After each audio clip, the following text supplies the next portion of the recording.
नाही, एक मिनिट. त्याच्यामध्ये आमच्या काळामध्ये कॉर्पोरेशनच्या खर्चाने हॉस्पिटल करायचं चाललेलं होतं. पण पत्रकार मित्रांनो, आम्ही नंतर ज्यावेळेस बजेट एकंदरीत बघतो, मी तर राज्याचं बजेट बघतो, तसं मला पुणे कॉर्पोरेशनचं विक्रम कुमार किंवा शेखर सिंग पिंपरी चिंचवड कॉर्पोरेशनचं त्यांच्याशी आम्ही ज्यावेळेस चर्चा करतो किंवा चहलची चर्चा करतो, त्यावेळेस एकंदरीत काही गोष्टी अशा असतात की त्या वर्षीच्या बजेटमध्ये त्या टाकावेच लागतात, तो खर्च करावाच लागतो. परंतु अशा मोठा जो काही खर्च करायचा असतो त्याला तेवढे फंड्स अवेलेबल व्हावे लागतात आणि म्हणून ती कल्पना पुढे आली आणि नेदरलँडच्या एका कंपनीनं त्याच्यामध्ये पुढाकार घेतला. आपल्या इथल्या स्थानिक देशातल्या एका डॉक्टरांनी पुढाकार घेतला आणि आपण ते 350 बेडचं करतोय, 550 बेडचं आपण बाणेरला करतोय. आणि हे करत असताना साधारण 10% मोफत बेड, म्हणजे 350 पैकी 35 बेड हे गोरगरिबांच्या करता फ्रीमध्ये राहणार. 6% राज्य सरकारने जो दर ठरवलेला आहे तो, आणि ह्याच्या उपर राज्य सरकारची आणि केंद्र सरकारची जी स्कीम आहे महात्मा फुले जन आरोग्य योजना, तर त्या स्कीमच्या बद्दल त्याचा पण अंतर्भाव त्याच्यामध्ये आपण केलेला आहे. म्हणजे त्याला विम्याचं संरक्षण 5 लाखापर्यंत आपण दिलेलं आहे. अशा या सगळ्या गोष्टी आहेत. त्याकरता आपण जर थांबायचं म्हटलं तर त्याला बरेच वर्ष लागतील.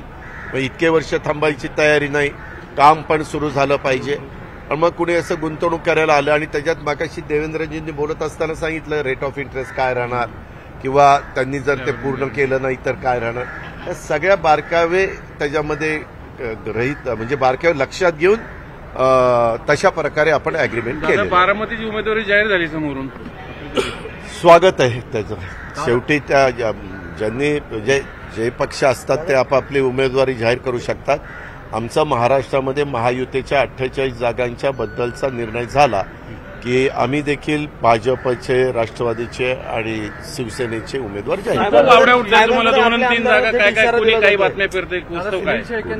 ऐका ना. त्याच्यामध्ये सुनील शेळकेंनी काय स्टेटमेंट केलं हे आपण ऐकलेलं आहे आणि सुनीलशी मी पण लगेच बोललो. सुनील म्हणला, दादा आपण मला ओळखता, आपणच मला तिकीट दिलेलं आहे, आपणच मला ताबडतोब फोन केलेला होता, त्याचं तर नाव मी तो पार्टी कार्यालयात पोहोचायच्या आधीच डिक्लेअर करून टाकलेलं होतं.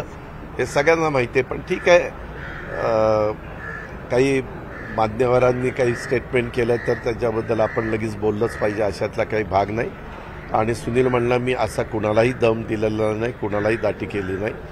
मी नंतर त्याच्या खोलात गेलो की असं का झालं, तर ज्यांनी कार्यक्रम आयोजित केलेला होता त्या कार्यक्रमाला पहिल्यांदा अतिशय नगण्य उपस्थिती होती. मग आता उपस्थिती ज्यांनी कार्यक्रम केला त्यांना उपस्थिती जास्त दाखवता आली नाही.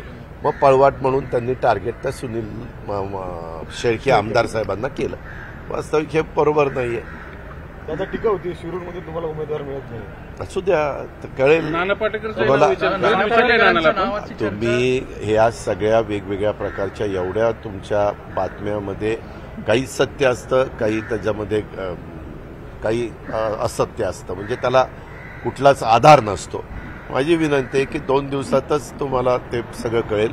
उद्या कॅबिनेट झाल्यावर एकनाथराव शिंदे, मी, देवेंद्रजी, प्रफुल्ल पटेल, आपले चंद्रकांत, चंद्रशेखर बावनकुळे, सुनील तटकरे आम्ही दिल्लीला जाऊ आणि उद्या बहुतेक फायनल होईल. परभणीची जागा तुम्हाला द्या असल्याचं समजतं, साताराच्या जागा आहे. अरे बाबा, अजून काहीच नाही. हे सगळे हवेत कुडी काय बातम्या. आम्ही किती जागा मागितल्या ते मी इथं जाहीर करणार नाही. आम्ही व्यवस्थितपणे जागा मागितलेल्या आहेत. तेवढे होते तेवढे मिळणार का? अरे आम्ही व्यवस्थित, तू काय आम्हाला वेडाबिडा समजतो काय?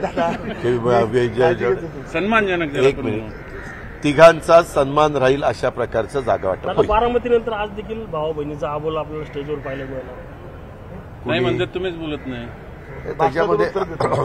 त्या संदर्भामध्ये तुम्हाला चॅनलला काही दाखवायला नाहीये, त्याच्यावर तुम्ही तिसरेच काहीतरी काढता. तुम्ही मुद्द्याचं बोला म्हणून मी थांबलो. आता विमानतळाचं बघा, आपल्या पुणेकरांना साजेसं विमानतळ झालं की टर्मिनल झालं की नाही, बाहेर पण आल्यानंतर एकदम फर्स्ट इम्प्रेशन जे पडायला पाहिजे ते चांगलं पडतंय. अशा सगळ्या गोष्टी नवीन डेव्हलपमेंट होत आहेत, नवीन सुविधा देत आहेत. आपल्याकडे वेगवेगळे वाहतुकीचे प्रश्न आहेत ते देखील सोडवण्याच्या करता आमचा प्रयत्न चालू आहे. आपला जर मागेच रिंग रोड झाला असता तर बराच त्याला फरक वाहतुकीमध्ये पाहायला मिळाला असता. रेल्वे लाईन पण मध्ये मेट्रोचे पण 3-4 इकडचे स्टेशन आणि 3-4 पिंपरी चिंचवडचे स्टेशन ते पण आपण पंतप्रधानांच्या शुभ हस्ते चालू केलेले आहेत. असं चालू आहे. दादा, पुरंदरचं एअरपोर्ट आता देवेंद्रजींनी सांगितलं की पुन्हा पहिल्याच जागे होणार. मधला आपला मिळवायच्या काळात प्रस्ताव हा बारामतीचे या संदर्भामध्ये टेक्निकल दृष्ट्या तिथल्या स्थानिक लोकांना विश्वासामध्ये घेऊन, कारण काय आपण कुठंही करायचं ठरवलं तर तसं होत नसतं. आपल्या इथं हा विमानतळ हा संरक्षण विभागाचा आहे. हाही देशाच्या संरक्षणाच्या दृष्टिकोनातनं महत्वाचा आहे. त्याच्यावर इथलं टेक ऑफ, इथलं लँडिंग, तिकडं होणारं टेक ऑफ, तिथलं लँडिंग, इथं ज्यावेळेस त्यांचं प्रॅक्टिस चालू असते त्यावेळेस नॅशनल इंटरनॅशनल फ्लाईटला कुठल्याही प्रकारचा ज्याला परिणाम होणार नाही, ह्या सगळ्या गोष्टी पाहाव्या लागतात. आणि त्याच्याबद्दलच्या सगळं ईस्ट कुठं, वेस्ट कुठं, साऊथ कुठं, नॉर्थ कुठं, असं हे सगळं बघून ते करतात. आपण काही ठरवून नाही इथंच पाहिजे विमानतळाचं तसं होत नाही. बाकीच्या बऱ्याचशा गोष्टी त्याच्यामध्ये टेक्निकल दृष्ट्या पाहाव्या लागतात आणि ते पाहूनच निर्णय होईल. पाहून म्हणजे पाहिलेलं आहे, पण आता त्यांनी सांगितलेलं आहे की तुम्हाला हे 2 पैकी इथंच करावं लागेल. त्याकरता स्थानिकांनाही विश्वासात घ्यावं लागेल. सातत्याने गाड्यांच्या तोडफोडीचे प्रकरण जे आहे मी आजच सकाळी पुन्हा देवेंद्रजी आणि चंद्रकांत दादा पाटील येत असताना बोललो.